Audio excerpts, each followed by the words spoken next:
Welcome into another episode of the Laser Bros podcast. We are your hosts, Logan and Luke Lazarchik. Today, Friday, May 31st. Last night, we had the Mavericks close out the Western Conference Finals against the Minnesota Timberwolves.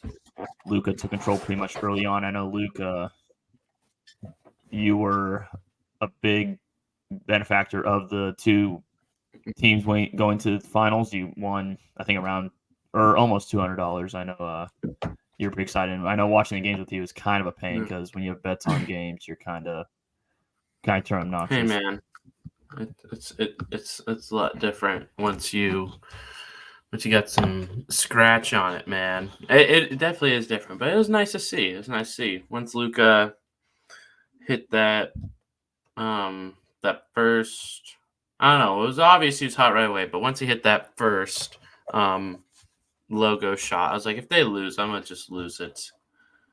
That was nice to see. Yeah, we were watching the Celtics Game 4 game together a few nights ago. Okay, that was more stressing out about that as well. That was not as much stressed out. That was just I didn't want to watch another game of Celtics Pacers, and not just for the bet, but just like I was done with it. I was just done with it. We already knew who was going to win the series. Just like get it over with. I don't really want to watch another game. I know, but you made it very well known that you were not enjoying the game because you kept saying over. There's a lot of malarkey going on. It's a lot of malarkey. You know, I'm just happy. I'm happy we are at the finals that we're at. I'm very excited for these finals. Yeah, I'm excited for these finals too, and it should really be an interesting series between the Celtics and the Mavericks. But let's focus on last night's game, where Luka and Kyrie combined for 72 points. And basically, I mean, this game was over by halftime, and it felt like after the first quarter that the Timberwolves had pretty much just mailed it in. Once Luka had 20 points and they were down by 12 or so after the first quarter, it felt like Minnesota just kind of mailed it in from that point forward. Well, yeah, Luka had like that one screen when he ran around, just had like the little floater over Gobert where like no one came at all to stop him before Gobert. I mean, when you have someone playing like that, it reminded me of Suns Mavericks. Just they got up hot so early, and then Kyrie came in, and Kyrie's like, "Okay, now it's my turn." And I know the Timberwolves, they did hit some second half threes. Edwards hit like 3 in a row, and Cat hit some. Cat got going more. Cat hit 1 3, but he started going to the basket. But it's just like, yeah, it's over. It's over, which was relieving for me. Yeah, and I was trying to tell you after the second quarter, or after the first quarter, I'm like, Mavs are going to win this game. In the second quarter, I was trying to tell you it was over, and you were still not panicked, but you were still stressed out. I remember the Nuggets game 7. I remember. That was but game 7 is much different than being up 3-1 on the road, up by 20 or so, and then you have the next game at home. I think if the Mavericks lost last night, I do think there would be so much pressure on the Mavericks in Game 6 that if they lost Game 6, you probably have to give the edge to Minnesota in Game 7. But that didn't end up happening for the Mavericks. And we'll start talking about the Minnesota side of things this offseason and what they could potentially do. For the Mavericks, I mean, Luka and Kyrie played great last night. I do want to see more from the role players. I know role players last night weren't really needed, but I mean, Game 5, you didn't get much from the role players. You didn't get much from Kyrie. It was really the Luka show in Game 5 as well. In the finals, I would like to see the role players step up. You didn't get much from Kyrie. I'm saying Game 5 or Game 4. My bad. Game 4. Okay. I was like, whoa. Sorry. Game 4. Whoa. I misspoke. Game 4. No, last night Kyrie dropped 36, so of course you got more than Kyrie. I meant to say Game 4. But go ahead. But no, I think I still trust them. They've showed up enough where I trust them. PJ Washington's been huge in clutch moments. He's hit a lot of clutch threes. I mean, I know they weren't fantastic yesterday, but they didn't need to be. And I think against the Celtics, we'll see how they play them. It's a lot. I mean, they play defense. That's the thing. The centers, they play defense and they catch lobs. So their offense is dependent on Kyrie and Luka, and they play defense and rebound, which they do very well. And then it's just, Jaden Hardy's been good. I think that's something. Hardy's been good. Washington. Derek Jones hasn't shot as well since OKC, but he's still doing his thing. Maxi Kleba, that's huge. Tim Hardaway's not even playing, which I think is interesting. They kind of took him out of the rotation. And then Exum and Green are there to play defense. So I'm not really concerned about their role players. I think they all play their role, and they just do their job. And they may not have had someone drop 20 in a game this series, but they still did their job, playing good defense on Anthony Edwards, playing good defense on Cat. So I disagree on your role players take.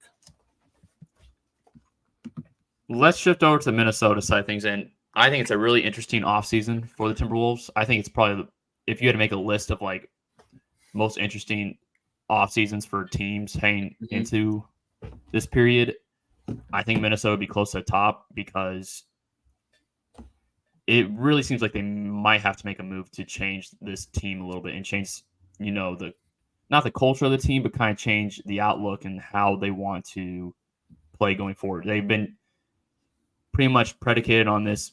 We're going to have more size than you. We're going to have more rotational big men. You have Rudy Gobert and Cat on the floor together. So you dominate the paint, and then you have Nasri come off the bench. But, you really saw in this series, they did not match up with the Mavericks at all. Now, it worked against Denver. So I am interested to see what their thought process is of, do we want to continue to have those answers for Denver, or do we have to shift what we think and about Mavericks? Are the Mavericks a top team that we have to be worried about in the West? The thing is, 3 of their losses they could have won. I'd say Game 3 was probably always going to be Dallas, but Game 2 was literally a buzz beater where you're up 2, Luka misses, you won. In Game 1, you were right there, but then Luka and Kyrie. Do they need a second scorer who's more dependable? I'd say yes. That's really interesting because I just don't know. Let's say, I think you could run it back. I think you could. But I do think that it'd be more advantageous to try to trade either Cat or Rudy. But I don't think it's definitive who you need to trade. I think if you want to keep the defensive mindset there, because the thing with Karl-Anthony Towns, the Mavericks were just living on these lobs. Like Derek Lively and Gafford were both living on lobs. And there were multiple instances in the series where Karl-Anthony Towns just didn't rotate to the lob. He basically stayed on the outside and left the lob wide open. And Chris Finch would yell at him. There's multiple times during, like last night, he yelled at him. I think it was either Game 4 or Game 3 with the same situation. And they actually took Cat out. I forgot what game it was, but Cat didn't play at all in the fourth. I want to say it was Game 2 when Luka hit that game-winning 3. I want to say it was a game where Cat didn't play in the fourth quarter. And I think it was because of his defense. So I think you could probably get more for Karl-Anthony Towns, even though his contract, I think, is one of the worst contracts in the league. I think because of what he can do offensively, you can get more for him. So I think that's a player that they end up potentially moving if they do end up making a drastic move like that. Yeah, it's tough to find the fit for each team. I feel like with Towns, he needs like a vet with him. And I feel like the Warriors wouldn't be the worst one. Try to redo what you did with Wiggins, but I don't know what they trade. You can't give Minnesota back Wiggins unless you trade him Chris Paul and they just cut him and save that money. And I don't think they would give up Kuminga for Karl-Anthony Towns. I think if you got the salary, I kind of think that's worth it. And to be honest, Kuminga's not going to be as good as Towns. I wouldn't mind Kuminga if I'm Timberwolves player, or if I'm just like a Timberwolves fan, I wouldn't mind Kuminga. Because he's still would be nice. Pretty raw, and you then would have to match the salaries. Actually, a really nice piece. Well, yeah, but you have to match the salaries, which is a thing. And Chris Paul and Wiggins are the salaries you trade, but they're not taking Wiggins back. And Chris Paul is basically you trade for him, you just cut him, because I think you could trade for Paul and cut him for save a good amount. I still think San Antonio just throwing another big next to Wemby. Yeah, but what does San Antonio give? I don't know. Keldon Johnson, probably Zach Collins. I don't know. See, I don't think that figures out. I don't think that solves Minnesota's secondary score issue. I really Well, don't think yeah. they need a consistent second score. I don't Well, think maybe that you get solves it picks, at all. and maybe you think that at 4, you think Dillingham is your guy. I mean, I don't know. It's tough to find an exact trade. I mean, yeah, I think if maybe a team thinks they can build around Towns. Like, I think what's going to end up happening is that I think we're going to see like a 3-team trade because I don't see this happening with just like you said. I think the fit amongst other teams in the league, I just don't really see a 1-for-1 trade with Cat. Now you have to trade multiple pieces for Cat because of his salary, but I think we're gonna have to see a 3-team trade. And I think for Minnesota, I would want to get a guard because Mike Conley's free agent. He's 36. He'll be 37 next season. You need to get another scorer for it alongside Anthony Edwards because this series, I mean, it was obvious that they were heavily dependent on Anthony Edwards at times. And once they doubled Anthony Edwards, it kind of took him out of the game. It was tough for them to orchestrate any offense. I think I have an out of the box one, which I think you would like for Minnesota, but you wouldn't like for the. It's another bad contract with a player who's good, but is still kind of an idiot at times. What about LaMelo for Cat? See, LaMelo, I mean, I think he's very talented, but I also think, one, he's constantly injured. But he's always injured. Like, is he even going to be available in the postseason? And I don't – like, Anthony Edwards probably play off him well, but I don't think – I don't know if LaMelo translates to winning, and I don't think he's a good fit in Minnesota. I think, like, LaMelo would need a veteran team around him as well because he's not that mature of a player. Like, if I'm playing him alongside Anthony Edwards, I don't know. And they're both in the same draft class. I don't think that's realistic. I don't think that's – I don't know. Because, okay, but you're saying all these things about Cat, but then you're trying to find, like, this perfect piece. Like, the thing is you're not getting the perfect piece. You're not getting this – like, oh, this guy's a good scorer. He's a good leader. He's smart. He's this, and this. It's just going to be seamless. Like, that, the odds of getting something like that are not okay, but I'm not trading high. Cat for LaMelo. I don't think that's terrible. LaMelo could score. He could pass. He can learn from Mike Conley if you re-sign him, which I think could be good. And then Charlotte's side, you may have a little guard question, but they have Brandon Miller, who's a stud. Mark Williams is a good center, and you could sort of recreate that Cat Gobert thing a little bit with Mark Williams, who's more athletic than Gobert, I think, agility-wise. So I think that could be something for both teams, where then Charlotte could be big and shoot with two of their bigger guys, and then you got this guard duo where Anthony Edwards can lead LaMelo. I think that's an interesting one. I just came up with that, and I know you don't like it, but I'm kind of proud of it. I'm not a huge fan at all. I'm trying to think of other teams that could possibly. I mean, it's just tough to really think of any teams that. Yeah, it's tough. I mean, like, are the Heat an option? What would the Heat give? Hero and. I mean, I don't know. This is Cat tough. Like to Bam. Yeah, it's not easy. Or like Atlanta, could you try to get DeJounte Murray? Would DeJounte Murray and you're gonna have something else be? You're gonna have Trae Young and Cat on a team.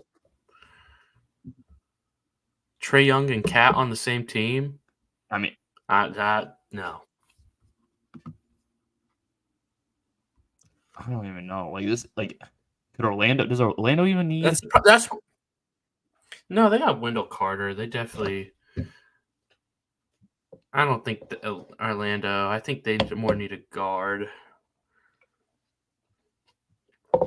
I don't know. That's why I think the LaMelo one works. You're taking a risk on LaMelo. Or could you go? Could you go to Portland? I mean, Portland. I think. But they give you Jimmy Grant. But then you have Ayton. I don't even know.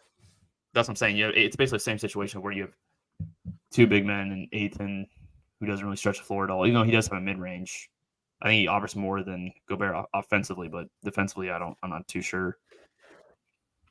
It's really that's why I think it's gonna be a 3-team trade because I think it's gonna have to be like the one that I've talked to you about multiple times, and I don't know if you agree with me or disagree, or if you're kind of just indifferent on it.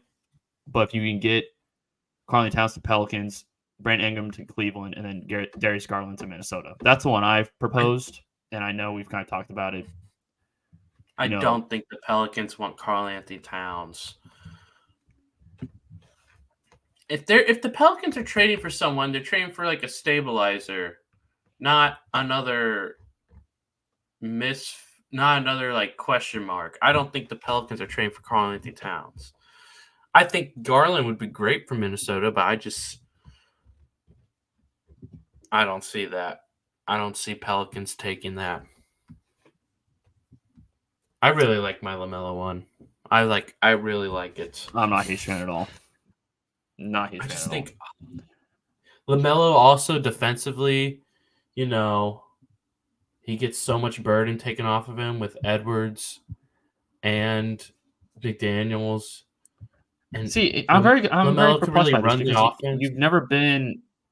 You've told me before that you're not you don't think LaMelo is a winning player. Okay, because he's always hurt. Like being injured is something that if he's always hurt and not available, Trey doesn't really do much. Because he's been hurt every year. Of his career. Okay, yes, but you're taking a risk. And Logan, you're trading Karl Towns is one of the worst contracts in basketball. You gotta be realistic about what you can get. You're not gonna. What do you think you're gonna be able to get? I'm not saying you're gonna get a haul for him. I'm just saying that's why I said a 3-team trade. You're acting like I'm saying get the world. I'm saying 3-team trade when you get one. Okay, but player. LaMelo's an all-star. LaMelo's an all-star. I mean, he's been an all-star. He can average points. This is somewhere where you go there and you learn there. You're probably not getting, as I said, the perfect piece. So maybe you have to take a risk and hope that you can help build LaMelo into a smarter player, a more disciplined player, and that he could follow Anthony Edwards' lead. And he could be the point guard, but he's not the lead guard. I think that could be a good fit for LaMelo. Because what else do you want to do? It's interesting. Try to get LaVine. Get LaVine back for Towns? I think it's LaVine. You need a point guard. So I get what you're saying with LaMelo from a point guard perspective, but I don't really see it as a good fit. That's just what I think. I understand what you're saying with LaMelo could be the primary guard, but I just don't really see it being a fit. Personally, LaMelo pick and rolls with Gobert. I understand what you're saying. You don't have to keep explaining. I understand what you're saying. Well, I'm explaining new points. Pick and rolls with Gobert. Okay, but he's always like. Let me look at his game last like how many games he's played. And when you're playing the playoffs, you're going to be playing way more. 51, 75, 36, 22. That's his career. It's a risk. But you're also getting rid of one of the worst contracts in basketball. I mean, LaMelo's not. You act like LaMelo just got. No, it's not a good. I know, but it's not Towns' contract. Of course, Towns. That's why I said earlier. Towns one of the worst contracts in the league. Like you're just probably not getting Darius Garland. You're just probably not. Yeah, I like we've been talking about. I think it's a tough proposition for the Timberwolves, but I think they have to make a move if they want to move to that next level and want to compete for championships. With Karl Towns, I mean, there's so many times where it's like his IQ is just I don't know what he's doing. I don't know what he's doing, and he's obsessed with shooting the 3-ball and all that. I mean, last night was a great example of if he's drove to the basket more often, he'd be really efficient and very productive. And I wish he would have done that more in the series, but he just didn't do it. So I still think he's a trustworthy player, and I think we disagree on who they should get, but I think overall it's a tough situation for Minnesota and how they go about trade talks. No, I agree. It's definitely not easy. They're not put in the best. I mean, they're still I still think you could run it back, and you compete with Dallas, you compete with Denver. Anthony Edwards should be better next year. Maybe Cat. Maybe this was revealing to him, and maybe he changes how he plays. I don't know. Would I trust it to happen? No, but it's a chance. So I don't think they're in this doomsday. They were just in the conference finals, and your best player is 22. So while we talk about all of it, I think they're all right. I think the ownership issue is the real thing, and maybe you have to trade some of them just because if it's still Glenn Taylor, you want to get under the salary cap. And like a Karl-Anthony Towns for LaMelo, hypothetically, I think that saves like near 20 mil next year, and you get under that apron. So maybe that's something like that. So I think they have options. I think they're okay. They just lost to possibly the best player in the world who went on an absolute heater. So not the worst situation. Yeah. Anything else you want to add before we shift over to our NBA Finals preview? Now let's go into this. All right. So we really didn't talk about the Celtics that much. We didn't really talk about their series against the Pacers that much. I mean, I thought overall that series is way too close for the talent discrepancy. But I mean, I thought Pacers played really well that series. The Celtics, I think, like in this series, I think they match up very well with the Mavericks and could give the Mavericks plenty of issues to deal with because they can switch 4 players onto Luka and Kyrie. And you can also put Drew Holiday and Derek White on Luka and Kyrie. The only thing that's holding me back is, the trust factor for the Celtics. But I do think that they match up very well against the Mavericks and actually are the better team. What say you? What do you? What's like your initial thoughts on this?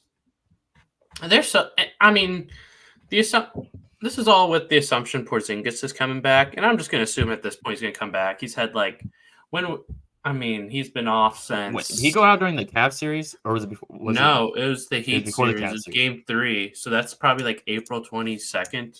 Who knows? He's had a lot of time to. He's probably had about a month. Maybe he's had at least 3 weeks. He's been out for at least a month, and I think that with him, it's just the talent is just nuts. I mean, with him, you have 5 All-Star worthy players, and then you have Al Horford, who is such a vet.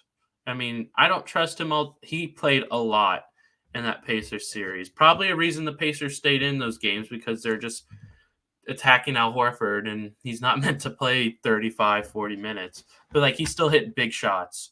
And so that's a guy. You got Peyton Pritchard, who I like off the bench. I mean, they're not as deep as the Mavericks because then it's in, the O'Shea Brissett, Sam Hauser, Luke Cornett, who got hurt, but I bet he's going to be fine. But I just think their top talent's so much. And for them to lose a series, it's going to be either one of two things. They blow it, or Luka puts on a LeBron, Michael Jordan performance, and it's just that's one of the best final performances in the history of basketball. I think, and also Kyrie would have to be nuts as well. And, there's so many storylines with Kyrie, Boston, Porzingis, Dallas. But I think I'm excited, but I think I still trust the Celtics enough. They've been there. Most of them have been in the finals now. And they were in the finals together as well, so they have that chemistry and the Drew Holiday's a winner. Yeah. Celtics, like I just said, I think they match up very well against the Mavericks, and the Mavericks were really good against the size and length of Minnesota, but I do think Boston's completely different because they're more athletic. I think they're smarter defensively. I think, rotationally, I think they're better as well. I think Minnesota, poses a lot of issues to teams because of their length and size, but at the same time, Rudy Gobert's not that athletic. Kyle Anderson's not that athletic. Karl-Anthony Towns, we've talked about his issues. But with Boston, you have Jason Tatum, Jaylen Brown, Drew Holiday, Derek White. If you have Porzingis back, you could then bring Al Horford off the bench. I think they have a lot of answers for the questions that the Mavericks offense is going to pose them. So I've said, over the past few weeks that I would pick anybody that comes out of the West. But at the same time, the only reason I'm saying that is because of my lack of trust in Boston. But I think just matchup-wise, I think they have the clear edge in this series. Now, I'm not going to say it's like a sweep or anything, but I would pick them probably in 6 games is probably what I would take. Probably Boston 6 games. What I'm leaning right now. I would still say that even though the Pacers series are what the hell? Why were there 3 close games? I think it was more beneficial for them to play those close games. I get that because if you're just playing blowout games every game, and then you go into the finals, you're kind of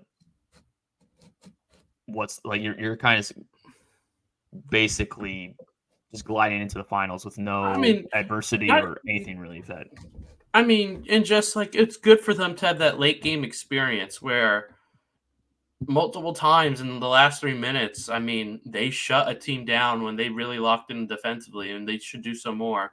And they got the buckets they needed. I mean, Brown was clutch. Tatum had some moments. I think it was really good that Brown. I mean, I don't know, I'd say Brown should have been Eastern Conference Finals MVP because in game 1, he was the reason went to overtime. Game 4, he had the block and the pass, and their numbers are close enough. But Tatum's still a better player. But it's good for Brown to play to that level where you may need it may end up, there could be games where it's literally just Tatum and Brown versus Luka and Kyrie. Not like two, but you know what I mean. It's just those 4 are battling, and like they're going to combine for like 130 points or something. And it's good that Brown is having more of those moments. So I also think I trust Tatum. I think Tatum's honestly slightly underrated, oddly enough. Great. I do think he gets too much hate. Like people were hating on him after, I believe it was game 3 when he had 36, 10, and 8, and people were still saying he didn't help close out the game or whatever. Like I think people want him to be this guy who always takes the game-winning shot, and we kind of saw this with LeBron in his career, like playoff career, when people kind of knocked on him for always passing off the shot, making he always made the right play, but people would say, why are you not taking the shot? Why are you not trying to take control of the game? Yeah. That's kind of the same thing I see with Tatum. And I like Tatum, there are times I want him to be more assertive, but I'm absolutely fine if he ends up making the right basketball play and making winning basketball plays. Like I'm completely fine. Like I don't get why people rip on like late game. I think his clutch. There's some stat with his clutch. It's one of the worst in the league or whatever. But if he can help you get you there in the final minutes and then make some huge plays, I'm completely fine with him playing off ball or making the right pass. So like you said, I think that kind of stuff's kind of overstated when it comes to Tatum. When he doesn't shoot the step back 3 and he drives, when he gets both feet inside the 3-point line, I think he's a great decision maker. Like underrated. Like once he drives, what he does, if he shoots the layup or kicks it out, I think he's very good at choosing that. It's just don't take all those step back threes. Like he's a okay 3-point shooter. He's not fantastic, I think, as like sometimes when he gets hot, and it's just like, man, that's a good looking shot. But when he drives, puts his head down, and then either looks to go for the layup, but then will be willing to pass, I think that's when he's at his best. And he's getting Derek White corner threes, or Al Horford, be Porzingis, Holiday, maybe Brown cuts, and I just think they're so talented. And I trust Tatum enough where we all know he's not better than Luka. We all know that. I think Luka has a chance, best player in the world, but Tatum could like cement himself as like a top 5 player and be like, hey, I may not be the best, but with this team, I could win. And I honestly, I'm expecting a really good Tatum series. I am. I also think this series is very interesting because both teams I really don't think run a set offense. Mm-hmm. I think it's just a lot of spread offense. Mavericks kind of wait for you to double Luka or Kyrie. Mm-hmm.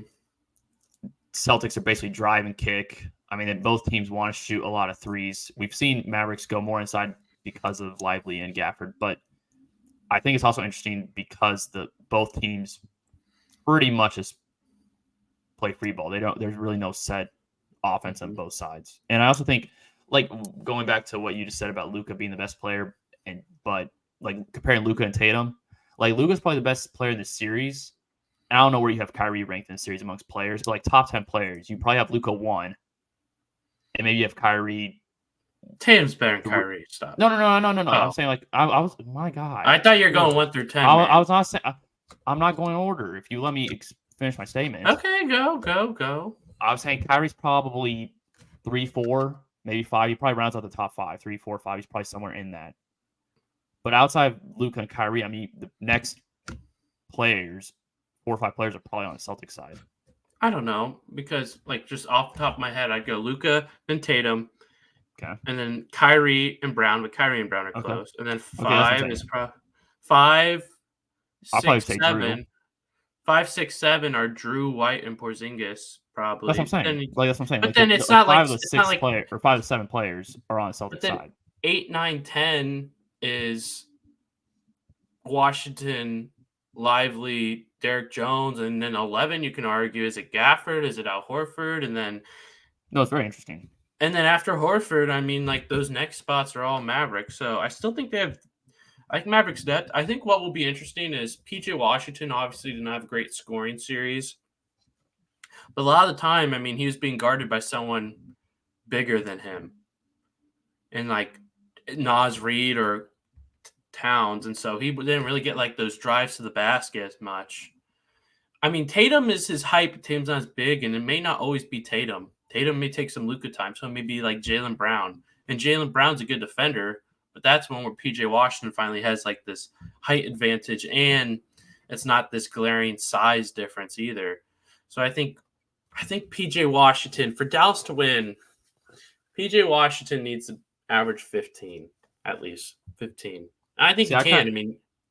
I get where you're coming from the size thing, but I also think that's kind of an overstatement. Like I think PJ Washington would rather go up against Naz Reid than go up against Jaylen Brown and Tatum. Like, yeah, Naz Reid probably has more size, but like defensively, I still think that those two, especially Jaylen Brown, I think is a much better defender than Naz Reid. But if you look at the evidence, who is guarding him on the Thunder?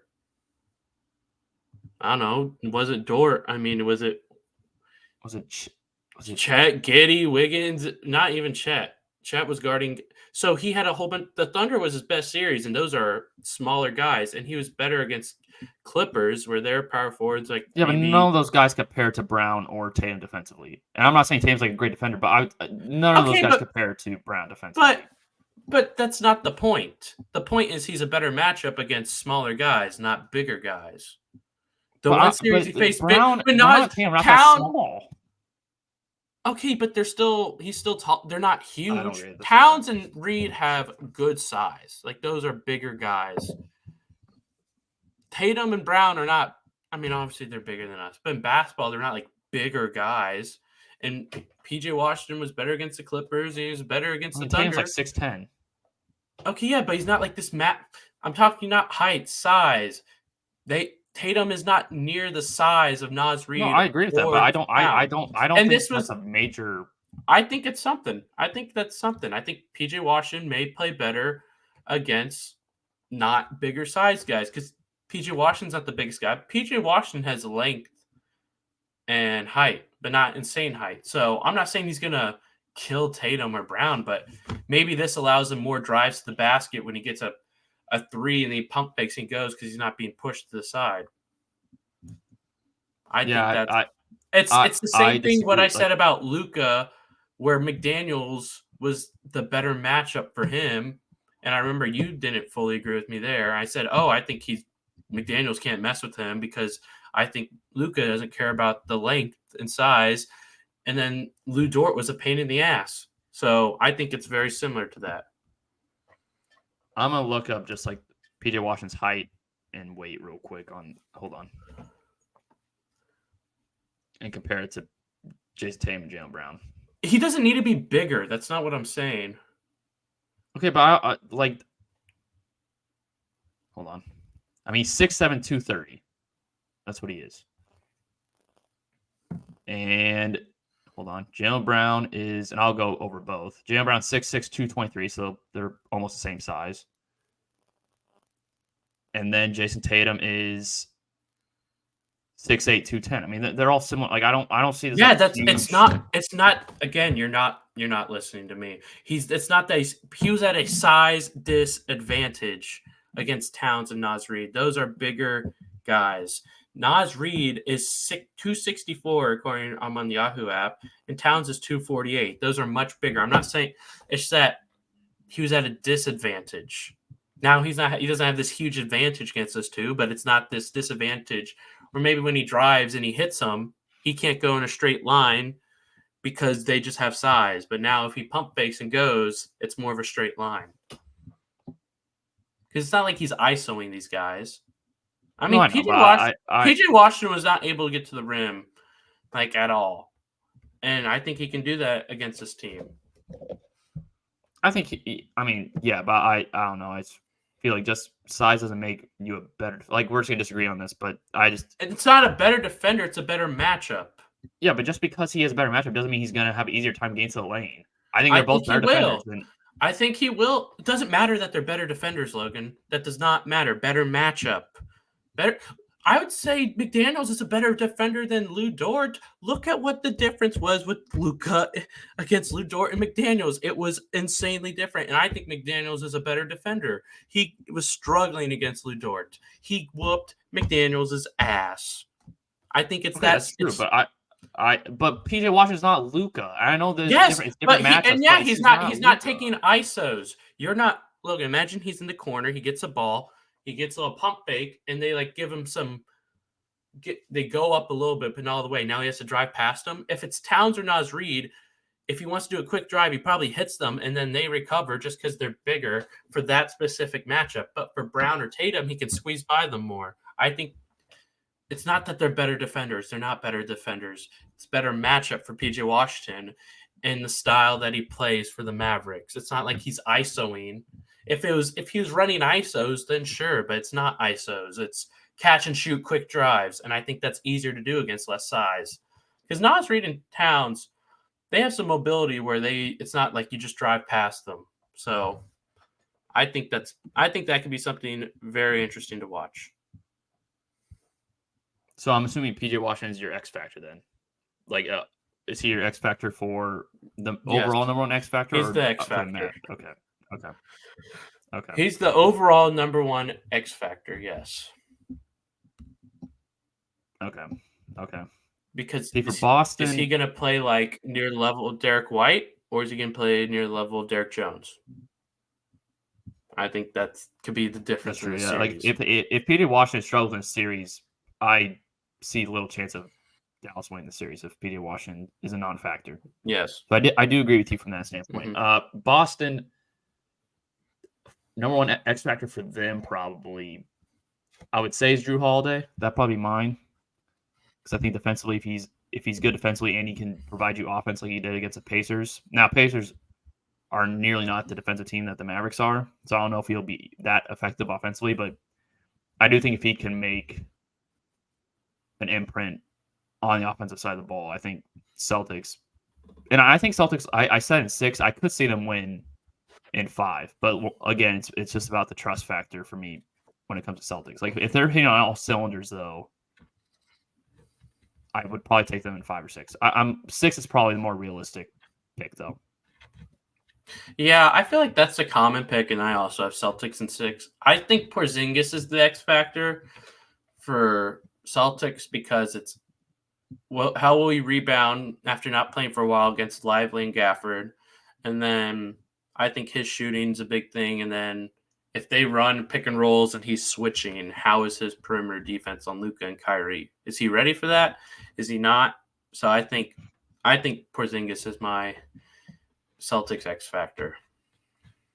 And I'm also interested to see how Gafford and Lively are in this series. Because they had a lot of space against the Timberwolves, despite Timberwolves, length and size that we've been talking about. So that's another area of this game or this series where I think if Celtics can kind of minimize what they did in the Minnesota series, I think they're also going to be. I mean, if Lively and Gafford are not that productive, I also think it's going to be a long series for Dallas. But yeah, but I think they're going to play their defensive role, and no matter what Celtics play, they're going to get some lobs. It's just Luka is so you think he's going to shoot it, and then he instead of doing this, he does that, and it's just. And Lively and Gafford defending on the perimeter is also something I'm interested to watch because we didn't really see much of that. We didn't see much of that in that last series because Gobert basically clogs up the paint, and I forgot exactly what the matchups were. Lively was probably on Gobert and Gafford, and they don't play at the same time, but them defending on the perimeter is also a key in this series. I think if they don't like we said, Boston plays a pretty much spread offense, so they're going to have to also be good defending the perimeter and defending those 3-point shots. Because Al Horford hangs around the 3-point line, and Porzingis is definitely going to be hanging around the 3-point line. So that's something else I'll be watching for.